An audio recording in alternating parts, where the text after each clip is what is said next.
Alright, so the next part in the manual is adding 2 additional short ribs along here and a cross piece. I can zoom in. Please ignore the fact that it looks terrible under the lighting and hasn't been sanded off yet. But this is a long fat piece. You'll have to shape it in here as per the stickers. My recommendation, ignore the stickers, shape it by feel by adding it backwards and forwards. There are 3 pieces, 2 ribs and a cross piece, and there's 2 ribs and a cross piece. And that completes the rear of the stern section. As I said, it needs to be cleaned up quite a bit yet. Next portion is adding the upper railing,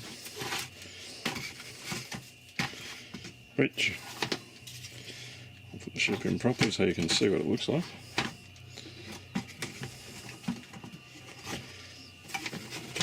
Pardon me.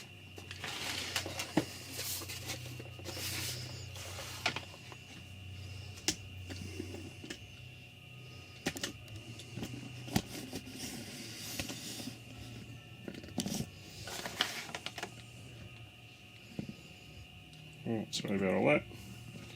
So this piece is made exactly the same as the piece that went in there, with 2 pieces laminated together. Glue's on the top portions there. And the next piece to be added is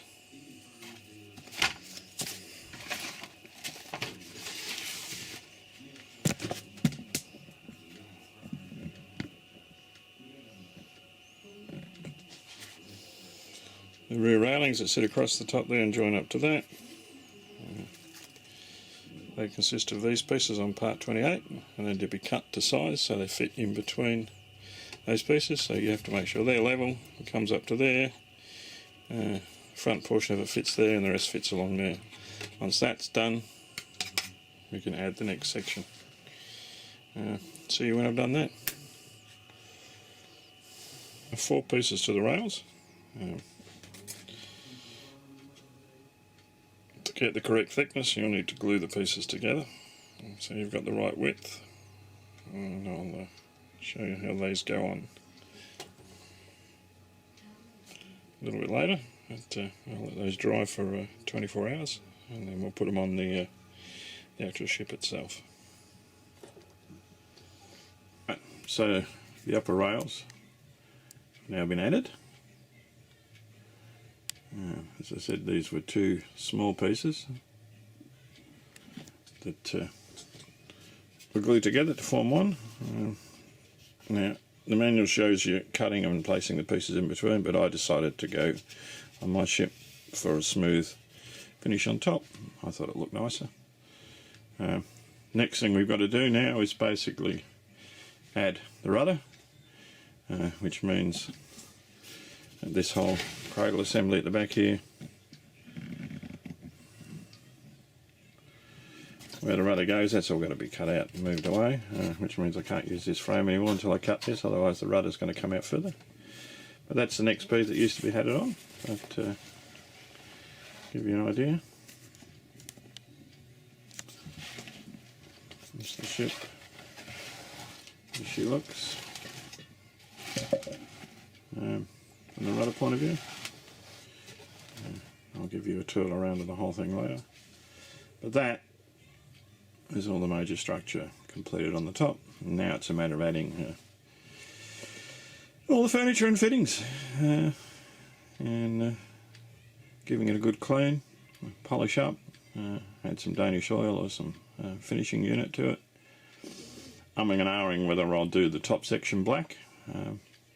Probably will, to hide some of the filler and some of the other stuff that was needed. But yeah, not a bad little kit. So the next part of the install process is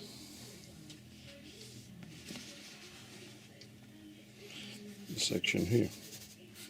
Now you notice the manual says,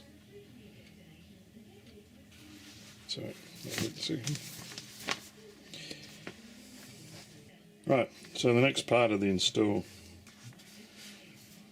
talks about the completion of this area up here, which I've added that. And shows you a picture these parts here. And it says BL37 and BL44. Now, there is no, as you know, plenty of those part 37s floating around. It's a bit thick to be sticking on the side compared to the picture. Also, there is no part BL44, however there is a part GL16, which is the correct piece. Also, there's a part called GL14, which makes more sense when you come to adding these guys, which are so-and-sos, and they match up colour perfectly and line up perfectly. So these are the pieces you need, not what's in the manual. So basically what I've done is glued on the part GL14. When that dries, I'll put this guy in place up here, which will give us that top section. And we can start adding these side decking portions, planking portions, and we can work our way down from there down to the whale, and then we'll repeat on the other side. And I'll show you that when we get to it. The end piece is finished, and now going on the first two frames, lots and lots of clamps as usual. I'll show you what she looks like once you do that one. I've got the front one to do, but I'll leave that until these are done. This guy here now quite happily sits where he should do at the end there. I just need to be shaped at the bottom. Took a bit to work out, but all done. Quick update. These have been fairly easy to add. Once I got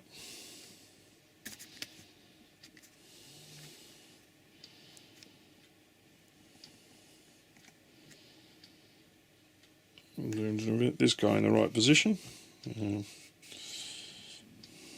this guy added,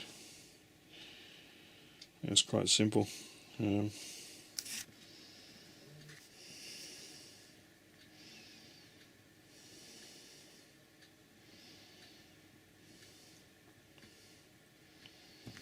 All these are fairly simple to add. They're numbered quite easy. 1, 2, 3, 4, 5, 6, 7, 8, and 10, and then there's another 4 underneath. Now, the centre one here has got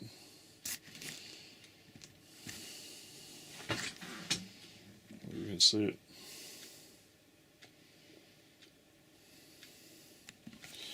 The scarf joints. I'll sand up and flatten afterwards. But fairly simple, however,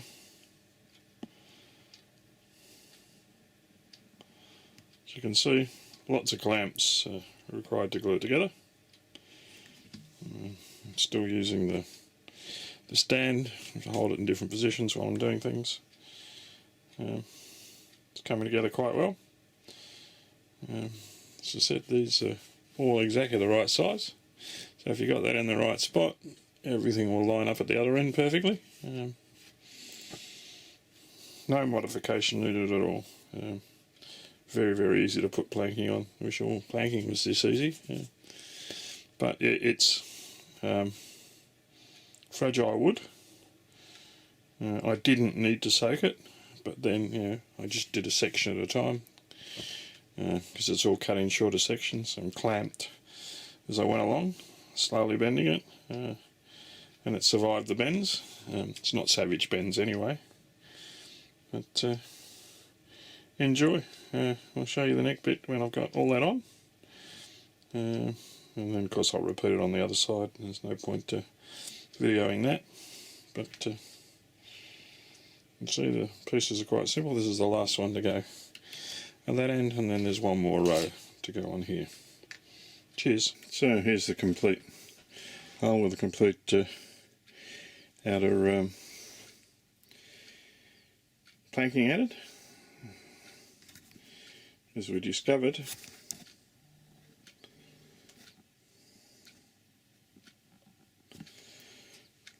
this is not a BL50, it's GL.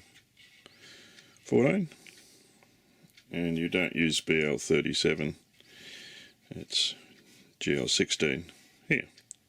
Hence these now fit perfectly up against the edge there. Work our way along.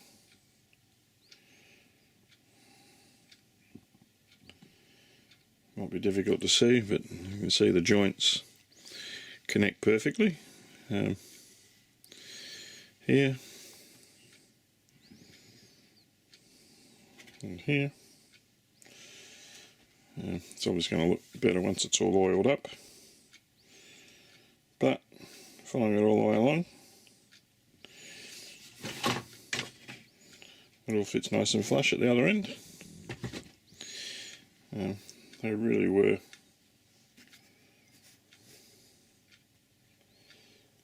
pull out an absolute pleasure and ease to put on, and basically all that was needed to hold them in place while I was gluing them was these clamps, which are your cheap plastic clamps, but they put enough pressure to hold it all nicely in place. Very, very little sanding. They all fit perfectly. So when you do sand them, just take off the char slightly.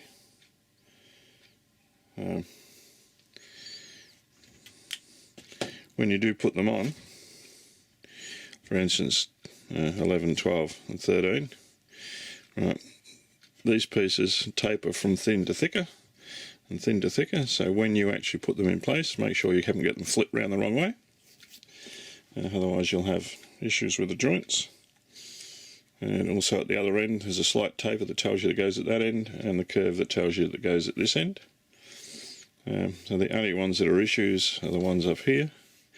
Now these ones on this end, when you look at them, have a funny slope that appear to slope downwards, and you think, no, flip them around the other way and put them on. Don't, because when you actually bend them, that slight curve downwards actually lines up perfectly with that top capping, and forms the exact position, so they all line up exactly the way they should do.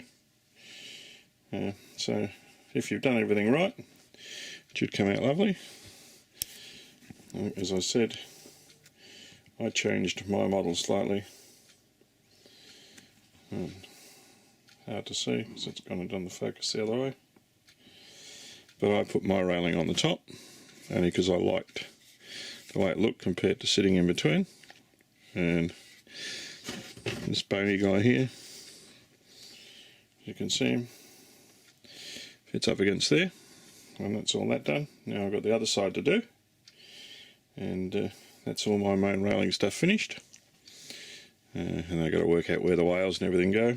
Sorry, where the rails for the dead eyes go. That's not included in the kit. There's no instructions on where they go or how to fit the dead eyes. We all should know how dead eyes go. So we'll work that out as we go, but it really does make the ship look a lot better than what she does. And that is it. This is this cradle. It really is a godsend for putting things together and holding things in place while you glue stuff up. She's coming along. Shouldn't be much more before I finished her. And then I've got to figure out how I'm going to colour her, or maybe not colour her, what oil and or stuff to use to bring out the grain in the wood. Frustrating with some of the instructions with the parts, but otherwise a complete joy to build. Cheers.